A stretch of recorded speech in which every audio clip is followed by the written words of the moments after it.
तो hello traders. तो आज की ये वीडियो हमारी होने वाली है ऑप्शन चेन के ऊपर कि आप कैसे ऑप्शन चेन की हेल्प से मार्केट में एक डायरेक्शन पता कर सकते हैं, कि ये भी पता कर सकते हैं कि मार्केट साइडवेज रहने वाला है या फिर ट्रेंडी रहने वाला है या फिर मार्केट किस डायरेक्शन में जाने वाला है। ये भी आप पता कर सकते हैं ऑप्शन चेन की हेल्प से।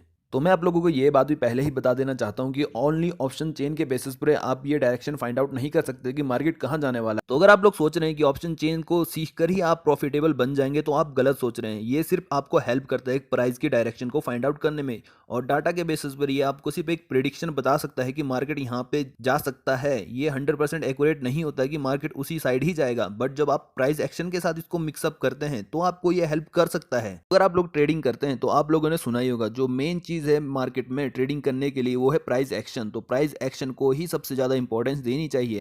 तो आइए अब मैं बताता हूं कि आप लोगों को आप कैसे इसके बेसिस पर ट्रेड फाइंड आउट कर सकते हैं या फिर मार्केट में एक डायरेक्शन पता कर सकते हैं कि मार्केट इस साइड जा सकता है।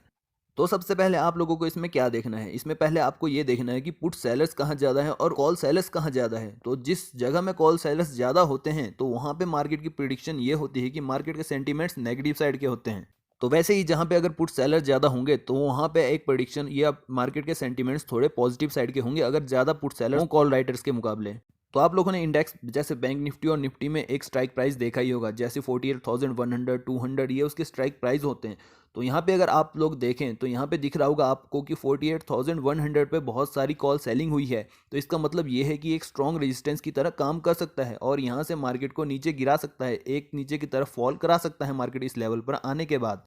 तो वैसे ही मान लीजिए अगर 48,000 पर बहुत सारे पुट सेलर्स होते हैं तो इसका मतलब ये था कि ये एक स्ट्रॉन्ग सपोर्ट की तरह काम कर सकता है और मार्केट को ये इजीली ब्रेक नहीं करने देगा। ये लेवल ये यहाँ से अपसाइड की तरफ पुश कर सकता है मार्केट को। ऑप्शन चेन में बेसिकली आप लोगों को पुट सेलर और कॉल सेलर का डाटा दिखता है कि पुट सेलिंग कहाँ हुई है और कॉल राइटर्स कहाँ पे ज़्यादा हैं। तो अगर मान लीजिए मार्केट में कॉल राइटर्स ज़्यादा हैं तो जो पीसीआर दिख रहा है आपको वो कम होता है, एक से कम होता है। तो इसका मतलब ये होता है कि मार्केट में नेगेटिव सेंटीमेंट्स हैं अगर पीसीआर एक से कम होता है।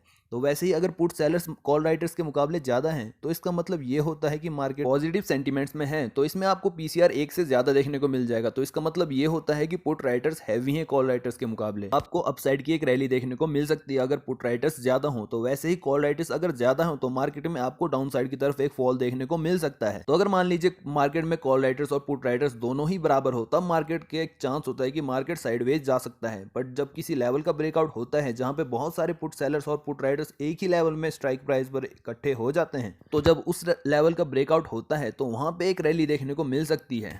तो ऑप्शन चेन का डाटा मार्केट में इंडिकेटर की तरह काम करता है प्राइस एक्शन के साथ। तो ये आप लोगों को कंफर्मेशन देता है प्राइस एक्शन के साथ। जैसे मान लीजिए आपका प्राइस एक्शन बोलता है, आपने एनालिसिस करी तो मार्केट जैसे मान लीजिए बोलता है कि अपसाइड की तरफ एक मूव आ सकता है और यहाँ पे ऑप्शन चेन में जो आप डाटा देखते हैं वहाँ पे भी पुट सेलर्स बहुत ज़्यादा हैं। तो एक पॉसिबिलिटी होती है कि मार्केट अपसाइड की तरफ रैली कर सकता है, क्योंकि ये एक कंफर्मेशन डबल कंफर्मेशन दे देता है ऑप्शन चेन भी कि मार्केट अपसाइड की तरफ जा सकता है और बुलिश है। तो आप लोग ऑप्शन चेन को एक एज ए इंडिकेटर की तरह यूज कर सकते हैं, बट इस पर ही रिलाई करना वो आप लोगों के लिए बेवकूफ़ी होगी, क्योंकि प्राइस एक्शन ही सुप्रीम है अगर आप ट्रेडिंग करते हैं तो जो इसमें डाटा बनता है पुट सेलर्स और कॉल सेलर्स का, तो ये मार्केट में प्राइस एक्शन होने के बाद ही बनता है, क्योंकि इसमें थोड़ा डिले देखने को मिल सकता है आप क्योंकि मार्केट में प्राइस का मूवमेंट पहले हो जाता है और डाटा बाद में फॉर्म होता है। तो होप आप लोगों को इस वीडियो से पता चल गया होगी आप प्राइस एक्शन के साथ ऑप्शन चेन को कैसे एज ए इंडिकेटर यूज कर सकते हैं। तो आज की वीडियो में बस इतना ही। तो फिर मिलते हैं नेक्स्ट ऐसे ही किसी टॉपिक पर जो आप लोगों के लिए बहुत ही हेल्पफुल होने वाला